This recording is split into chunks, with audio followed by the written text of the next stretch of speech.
Well, good morning. It's an absolute pleasure to be here today. A year ago, and also 3 years ago, it means that the LHF really does have a meaning and is here to stay. When I walked along Pera this morning, I turned left to this wonderful educational bastion, Zorafian. I nearly turned right to the British High School for Girls. Now you may wonder why. You see, in 1957-58, my parents took a snotty-nosed little Englishman boy to the British High School for Girls. It was myself. Only because I was too young to go to the British High School for Boys. And I spent a year and a half at the High School for Girls in total embarrassment. But I realized that there was something rather magic about this.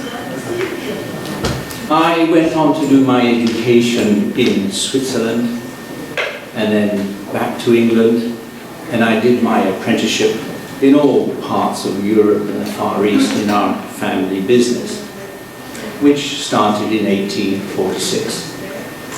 And it was, I remember, in the Lloyd's building, the old Lloyd's building in Chamomile Street in the City of London, that I had a wonderful lunch with the chairman of the Corporation of Lloyd's, Sir James Dodge.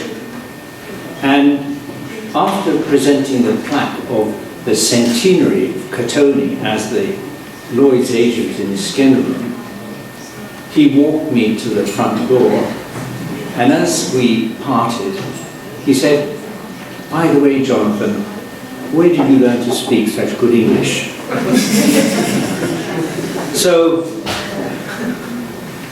French, English, Arabic, Italian, Turkish are all native to me, to my family, but on a broader circle, to Levantines.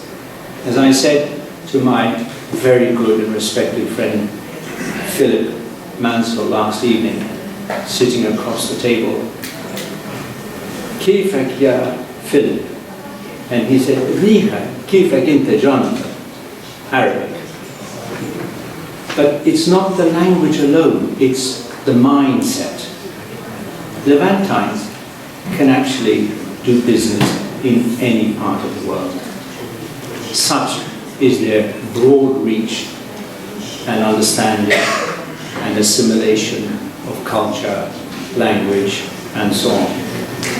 Ladies and gentlemen, I have prepared a note that I wish to read to you. Good morning to you all. On behalf of the chairman, Quinton Compton Bishop, who cannot be with us today, I pass you his regrets and best wishes for this third conference in Istanbul. In a period far from royal behavior and gallantry, where business was conducted in honor and the gentleman's word was his bond, we are today in a period of madness and little concern for all those values of the past.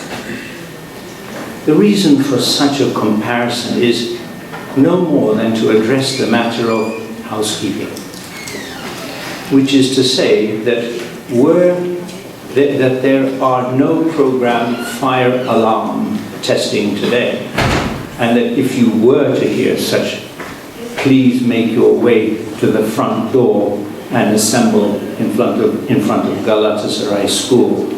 Thus, I finish my HSEQ note. One other note that I should add, and which will be repeated by Nuri Abi, is that at the end of this program, there will be an LHF cocktail reception at the British Consulate Church, St. Helena, directly after this conference ends, the entrance being from the side door by the Rixos Hotel opposite the Tusiad building. It's only 7 minutes walk. Ladies and gentlemen, it is my pleasure to welcome you here on the second day of the LHF annual conference. Last year the theme was, of course, the beauty of our architecture, the legacy of the Levantine families, poets, painters, adventurers alike. This year we explore the adventures of commerce and industry and their welcome to the Ottoman Turkey, and indulge in the pleasures of following how this created numerous long-term, lasting business ties, and how this improved the business culture within the empire. To give an example of my statement here, I will refer to an anecdote of the Lloyd's agent in Iskenderun, the year 1885, who had surveyed a cargo discharged to be forwarded to Aleppo. The cargo was not damaged, but on arrival in Aleppo was pronounced total loss. The survey quoted, said to be undamaged and complete.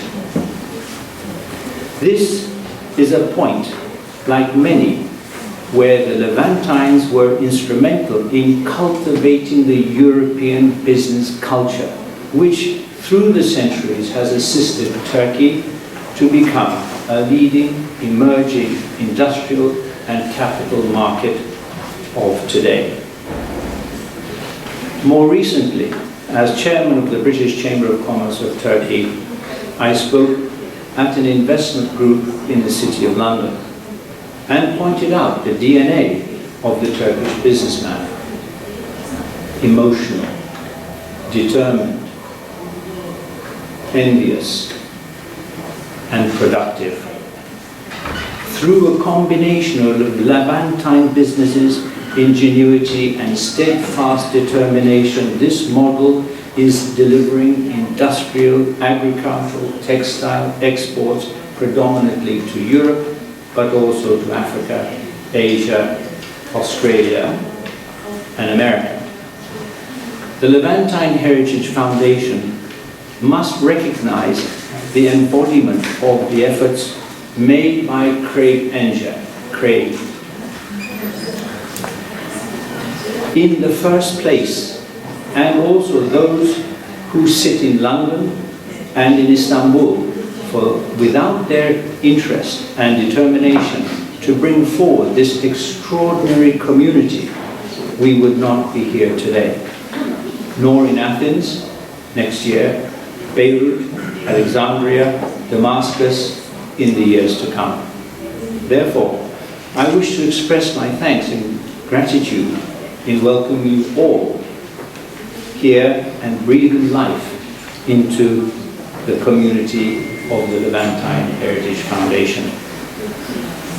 Before closing these remarks, I would like to make a special mention to the Beyoğlu Belediye Başkan Demircan, who encapsulated the ethos of the Levantine and that of the Ottoman Empire as a forerunner of the community where religion, language were all welcome, where common interest and the community were most important.